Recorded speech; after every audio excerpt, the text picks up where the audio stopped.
માંગરોળના યુવાનને મોતના મુખમાંથી બચાવવામાં આવતા કેશોદના ડોક્ટરનું સન્માન કરવામાં આવ્યું છે। કહેવાય છે ને કે ડોક્ટર દેવના દૂત હોય છે, ત્યારે આવું જ કંઈક કેશોદની સાંગાણી હોસ્પિટલમાં બન્યું છે। સાહેબ, મારું નામ અકબરભાઈ, બારાથી આવ્યા અમે। શબીરભાઈને ધનુષ હતો, માંગરોળની હોસ્પિટલમાં મેં દાખલ કર્યો, બરાબર। શબીરભાઈને દાખલ કર્યો એક રાત। સાહેબનું કહેવાનું એમ છે કે ભાઈ તમે છે રાજકોટ યા અમદાવાદ લઈ જાઓ। પછી અમને એવો લાગ્યો કે આપણે બહાર લખી દઈએ। સાહેબ પાસે ફોન કર્યો મેં કે સાહેબ તમારો સાહેબે લઈને આવો। સાહેબ પાસે લઈ આવ્યો। સાહેબે તો કહી દીધો કે બસ કેસ સિરિયસ। હું જ સાહેબને કીધું ઓલા સાહેબે તમે અહીંયા ક્યાંય રોકાતા નહીં। પછી આપણે સાંગાણી સાહેબ પાસે આવ્યા, બરાબર। સાહેબે કીધું કે અકબર કેસ તો સિરિયસ છે, આપણે મહેનત કરીએ, બરાબર। સાહેબે એટલી નહીં મહેનત કરી કે 35 દિવસ સુધી સાહેબે એને આઈસીયુમાં રાખ્યો। અત્યારે શબીરભાઈ અત્યારે અમારા સામે હશે, આટલો સાહેબે એટલો મહેનત કરેલી સાહેબે, ઊભો કરી દીધો સાહેબે। આ સાહેબે હક છે એમ સાંગાણી સાહેબને કે મહેનત દર્દી પાસે કર્યો, અમે એને માન સ્વાગત કર્યો અમારા સાહેબનું। સાહેબે બહુ અમારા માટે બહુ મહેનત કરી દીધી સાહેબે। માંગરોળ દરિયામાં માછીમારી કરતા શબીર નામના યુવાનને માછીમારી કરી રહ્યો હતો ત્યારે કોઈ લોખંડ લાગતા તેને ઈજા થવા પામી હતી।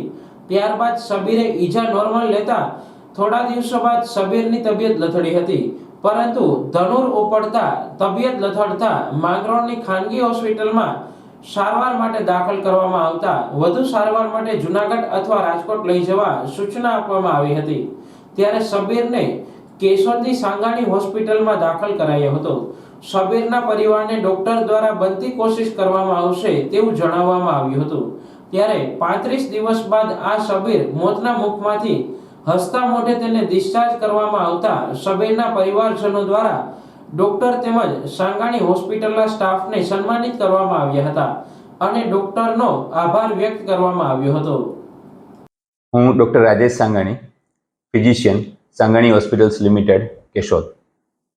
મિત્રો, એક શબ્બીર નામનો છોકરો 35 થી 36 વર્ષની ઉંમરનો માંગરોળ માછીમારી સમાજમાંથી આવતો અને 35 દિવસ પહેલા એ ધનુર સાથે દાખલ થયો અને પબ્લિકની જેમ વાયકા છે એ પ્રમાણે કે ધનુર અને હડકવા એક વખત ઉપડે પછી દર્દી બચે નહીં। તો મિત્રો, આ દર્દીમાં 35 દિવસથી વેન્ટિલેટર, આઈસીયુ, મશીનો, ડોક્ટર, સ્ટાફ અને સગાવાલા બધાની મહેનતથી આજે એ દર્દી સાજુ થઈને ઘરે જાય છે। એ સમાજમાં પણ આટલો યંગ ગરીબ ઘરનો છોકરો બચ્યો એના માટેની ખૂબ સારી લાગણી છે। એના માટે આખા સમાજે મારું અને મારી હોસ્પિટલના સ્ટાફનું સન્માન કર્યું, એ બદલ એ સમાજનો ખૂબ ખૂબ આભાર। મિત્રો, ખાસ તો કહેવાનું એ છે કે કંઈ પણ કાટવાળી વસ્તુ લાગે કે લોખંડની કંઈ પણ વસ્તુ લાગે તો એક 5 રૂપિયાનું ધનુરનું ઇન્જેક્શન લઈ લેવું જરૂરી છે।